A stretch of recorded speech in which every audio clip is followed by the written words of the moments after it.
जालन्याच्या पांगरखेडा गावात कौटुंबिक वादातून पुतण्याने काकाची हत्या केली आहे। या घटनेने परिसरात खळबळ उडाली आहे। या प्रकरणी अंबड पोलिसांनी मुलासह 4 जणांना ताब्यात घेतले। पुतण्याने काकाला केलेल्या मारहाणीत काकाचा उपचारादरम्यान मृत्यू झाल्याचं समोर आलंय। सांगलीच्या बेडगमध्ये हॉटेलमध्ये जेवण देण्याच्या किरकोळ वादातून तुफान मारहाण करण्यात आली आहे। यामध्ये एकाचा मृत्यू झालाय। या प्रकरणी पोलिसांकडून हॉटेल मालकावर खुनाचा गुन्हा दाखल केला आहे।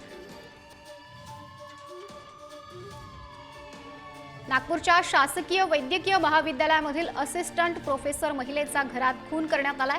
महिलेच्या डोक्यावर रॉडने वार करून तिचा खून केल्याची माहिती आहे। या प्रकरणी हुडकेश्वर पोलीस अधिकचा तपास करतात।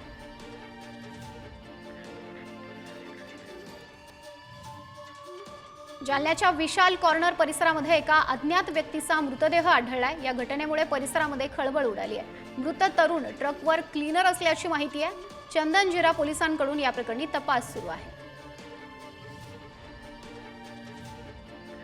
पुण्याच्या दौंडमध्ये कत्तलीसाठी घेऊन जाणाऱ्या गायींची सुटका करण्यात आली आहे। गोरक्षक आणि पोलिसांनी ही संयुक्त कारवाई केली आहे। मिळालेल्या माहितीवरून पोलिसांनी ईदगाह मैदानावर छापा टाकला होता आणि या प्रकरणी 4 जणांविरोधात गुन्हा दाखल करण्यात आलाय।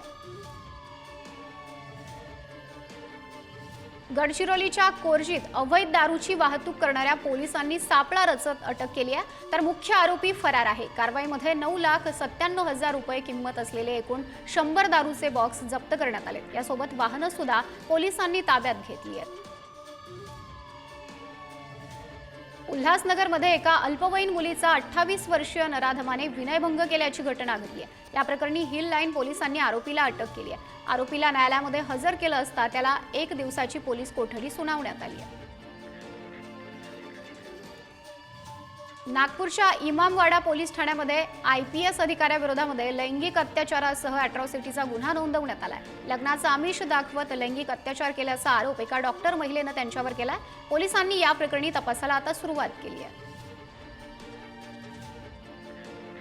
पिंपरी चिंचवडच्या भोसरी MIDC परिसरामध्ये सोने चांदीच्या दागिन्यांची चोरी झाली आहे। या प्रकरणी पोलिसांच्या गुन्हे शाखा युनिटने 24 तासांच्या आत चोराला अटक केली आहे। आरोपीकडून 16,92,000 रुपयांचा मुद्देमाल जप्त केला आहे।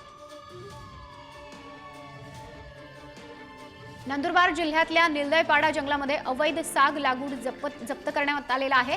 साग लाकडाच्या 63 नग दांड्या वनविभागाने ताब्यात घेतल्यात। या साग दांड्यांची किंमत 52,885 रुपये इतकी आहे। बिलगाव आणि अक्राणी वनविभागाने ही धडक कारवाई केली आहे।